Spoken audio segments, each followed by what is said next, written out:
I'm going to do my best to give you a crash course in marketing tonight, crash course for inventing.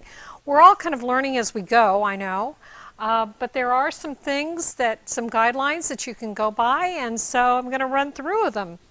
So my topic tonight is From Idea to Success, a crash course in marketing for inventors. So you've got an idea. Congratulations. What do you do next? Everybody tells you it's a good idea, right? How many people have you told about your idea? You're telling them on the quiet, but it's a great idea. So there's a danger in that. Anybody know what the danger is? I have a colleague that I used to work with when I was in the educational software industry, and he used to talk about people that would get drunk on their own bathwater. I love that expression, because that's what sometimes we inventors can do, and I'm an inventor myself, as Adrian says. We can get drunk on our own bathwater. Everybody's telling us how great it is. We can feel great about ourselves, and we just move forward without really taking the time to do our due diligence. So, what is it your friends won't tell you? What do you need to do first? Yeah, they're going to tell you it's great, right? Bring on the wine. You know, where's the pizza? But there's something you really should do first. Anybody want to hazard a guess? Would they buy it? Okay, maybe they'd buy it. They're your friends. What do you need to do first? Your next best move, your best first move, is really market research. And market research, we have a marketing research expert here with us tonight, my husband, Dr. Ed Balain, who actually teaches market research for Cal State San Marcos and for the University of Phoenix. And has done market research for everybody from Ford to Kelly Services to FTD, all these companies that you would know the names of. But focus groups are really a good place to start.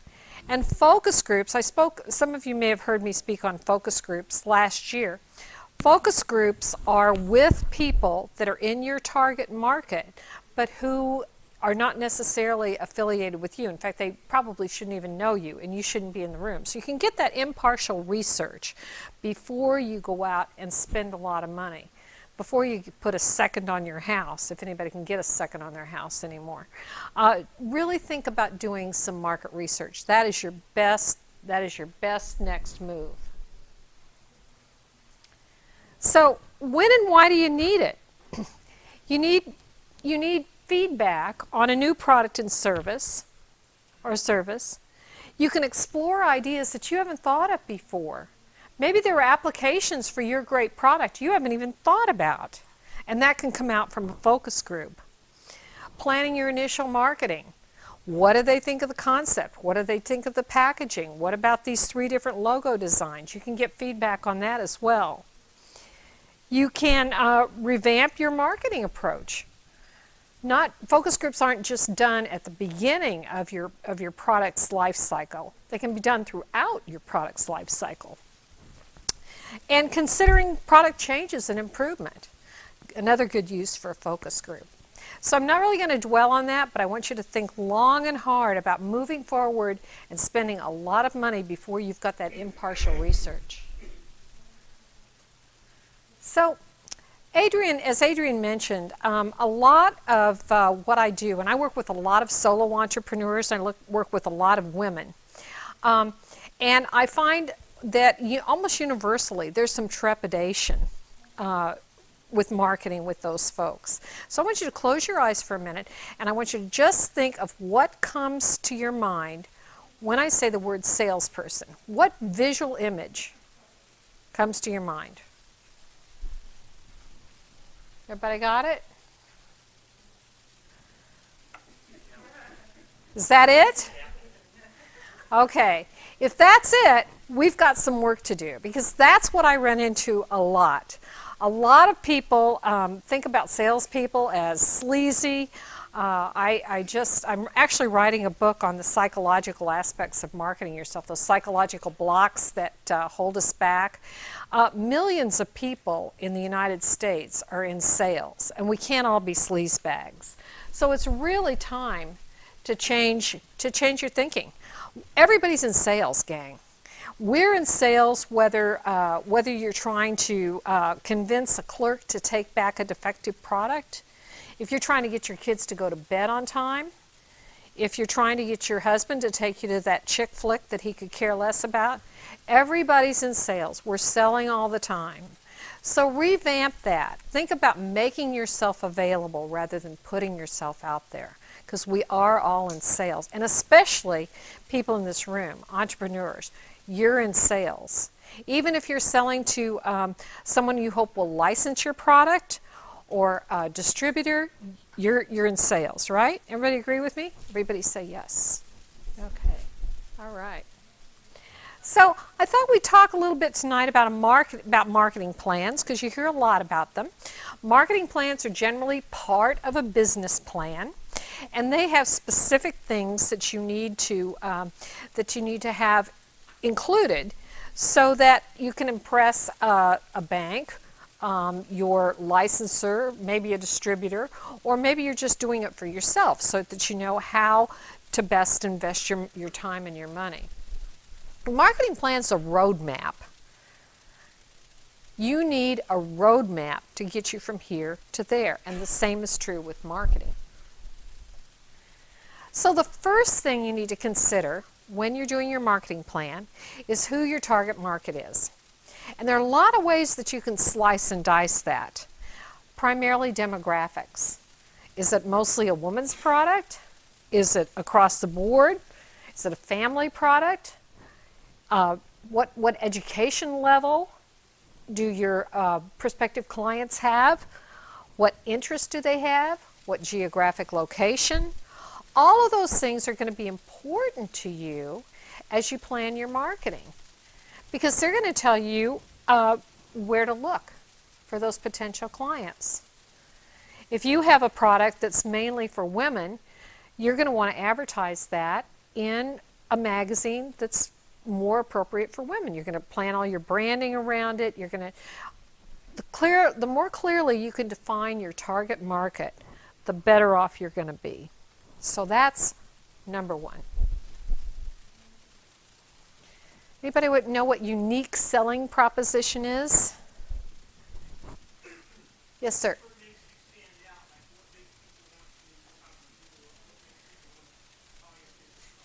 Exactly. Exactly. What makes you unique? What makes you different? Because I don't know if you guys have noticed it, but it's getting real crowded out there. And you've got to have something that makes you stand out. I also like to think about it as what keeps your potential client or customer awake at night? What keeps them up at night? What problem are you solving for them that nobody else can solve? That's your unique selling proposition. Also called your distinctive competence sometimes. So defining that and figuring out what that is, how you're different, is really going to be important to your marketing plan, because that's going to have to come through in all of your marketing messages. Okay, somebody tell me the difference between features and benefits.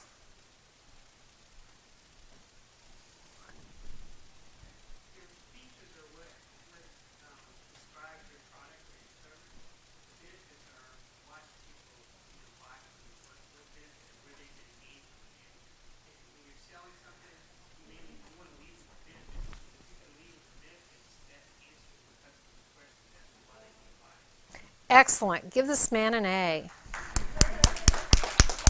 Can you give us an example? I use the example of FedEx, because FedEx, if you're in a different situation where you need to get something there overnight, they guarantee that they're going to get that for you, so they're going to save your behind. So that's the benefit of going with them. And they made themselves a household name over time. And one of the key factors is that when you think FedEx, you think federal, you think government.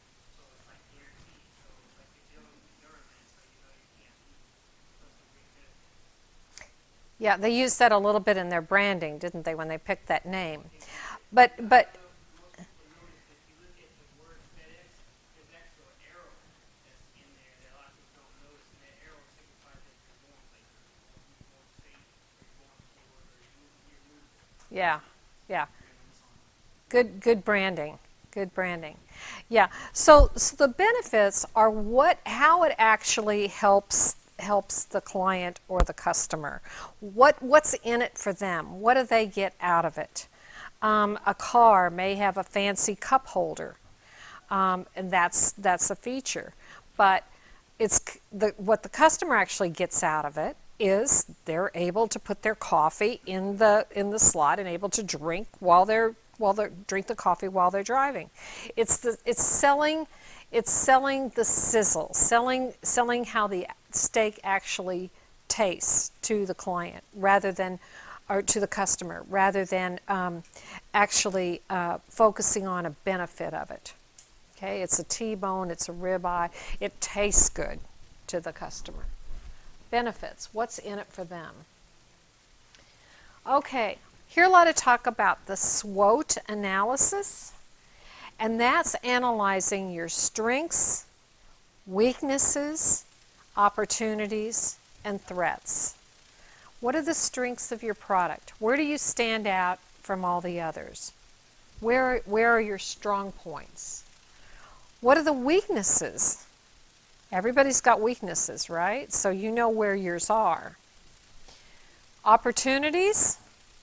What are your opportunities? Where can you take this? And threats. Now, when I talk to my clients, who tend to be a little standoffish about marketing and think most of us marketing people are scary, I don't talk about threats, I talk about challenges. So if that sounds less scary to you, we'll call it the SWOC instead of the SWOT. Okay, so the next part of your marketing plan should be a competitive analysis. You're going to be looking at your competition. Now we know that you're the only one out there on the market, right? Okay, take a look at your competition. Where do you fit with your competition? Are you cheaper, faster, more convenient to do business with? You can actually take an Excel spreadsheet and divide it into sections and list all of your competitors. What do they offer? What features and benefits do they offer? What do they say their distinctive competence is? Who is their target market? How are they marketing? So the whole competitive analysis of your top competitors is really important to have in your marketing plan. Okay. You should have marketing goals that are specific. How much do you want to make this year? How many widgets do you want to sell? How many new clients do you want to get? That are measurable. How are you going to measure that? That are achievable. You got to be realistic about this, right? And that they're realistic and timely. What time frame are you using when you set these goals? So those are your goals. That's what you're shooting for. Also a part of your marketing plan. And then how are you going to get there? This is what most people think of when they think of marketing. They think of the tactics and websites, collateral. Collateral is simply all the brochures and sell sheets and all the other paraphernalia that you have in print to promote your product. Social media may or may not need social media depending on your tactics, what you're going after, who your target market is. And depending on your target market, you're going to focus on specific social media probably. When would you need a white paper? What does a white paper do? Okay, for a medical product, you're laying out the problem that exists, and you're explaining in a very almost academic way how you're solving how you're solving that problem. That's a white paper. Blogging, Michelle makes a lot of use of blogging, has had a lot of response from her blog. Public relations, press releases, events, all those things that you're doing to get the media to pay attention to you. Print advertising, it's expensive, but it's still used. Email marketing, I do the SDIF newsletter every month. I also do, you're welcome. I also do newsletters for, I've probably set up 60 people on Constant Contact. Email marketing is a really inexpensive way to go. If you have a list of 500 people, you can get out there for $15, $20 a month. Send as many newsletters as you want. And everybody shows up every day in their email. Most people do anyway. So that's a great way to go. Trade shows. A good trade show is a great place to learn about an industry. You don't have to exhibit. Sometimes it's good to go out and walk around and take a look. Look at the other vendors, good place to look at the competition, what's happening, meet people, see who the distributors are that you might want to approach, pick up business cards. Trade shows can be great places to do qualitative market research. Has anybody been to the CES show? Speaking of trade shows, the CES show is more on the street. Right, right. Yeah, yeah. It probably could only cover one part of it, I would imagine. It's gotten huge. And then direct mail, while it's not used as much as it has been in the past, it is still used. And if you've got a very specific niche market, it can be appropriate to use direct mail. Postcards, gotten really cheap to print these days. So that's a way to get out there. I like postcards because people don't have to open an envelope.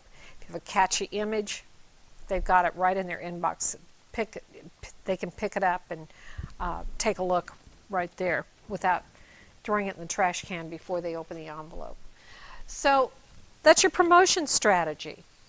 And of course there are others, but these are some of the major ones. So let's say you've got an idea that you're going to do distribution or licensing. Basically, what you've got on your hands is a sales job, right?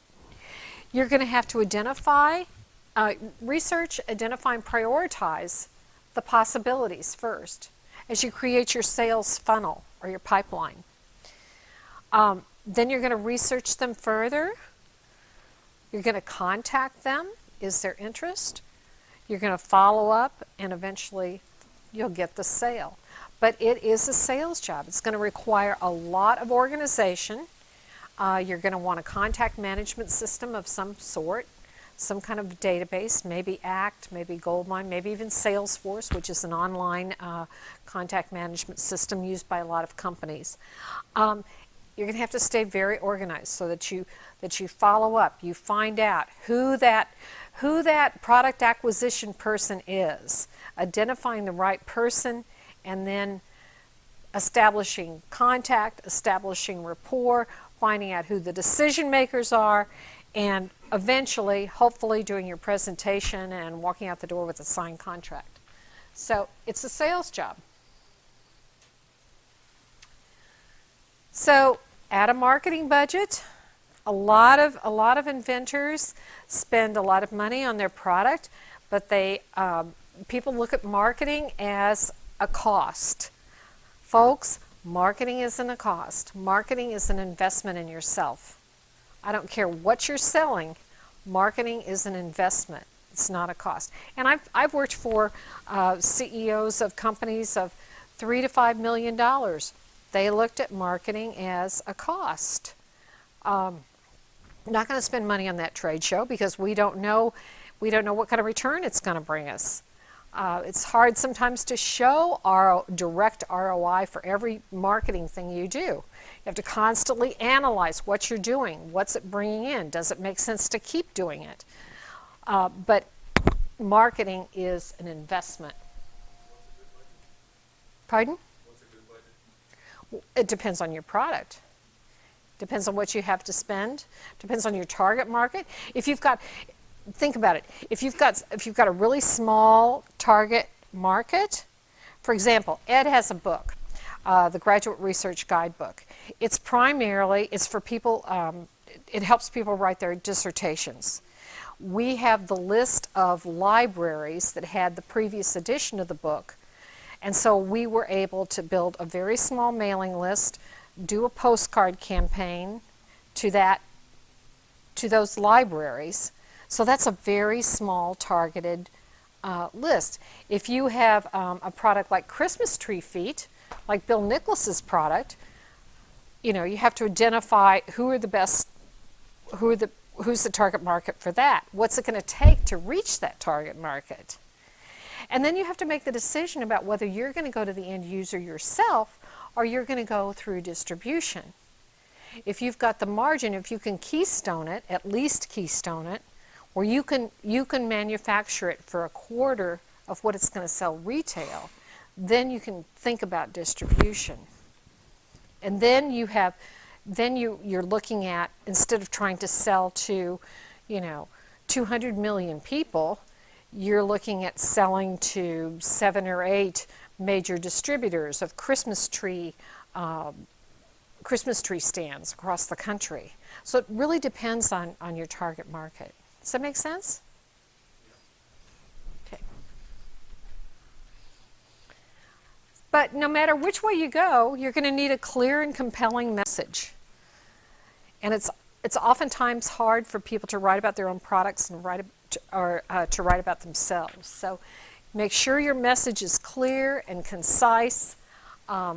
Make sure that your materials are grammatically correct. I've seen so much on websites and even some major websites where you have misspellings, and that just, I know I'm a former English teacher, but that just wrecks it for me.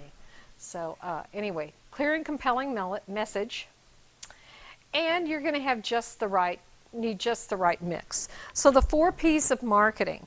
You've got the right product, it's at the right price point, it's in the right place, and you've got the right promotion for that product. 4 P's of marketing.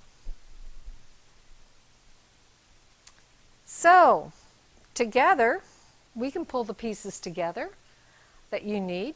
I'd like to help you, be glad to help you. Get started. I have worked with several members of the group and enjoyed it immensely. I have an offer for you, elevator speech. How many of you have a good elevator speech? Okay. I have a recipe, a tried and true recipe for an elevator speech that I will send you. If you want to give me your business card, I'm going to pass around a little net where you can drop your card in. And I will send you the recipe for the elevator speech. Also, I'll put you on the list to get my marketing tips newsletter. I offer strategy, messaging, market research along with Ed, white papers, print collateral, WordPress websites, email marketing, and trade show prep and materials. And I've done most of those things for members of this group. So I would like to thank you very much.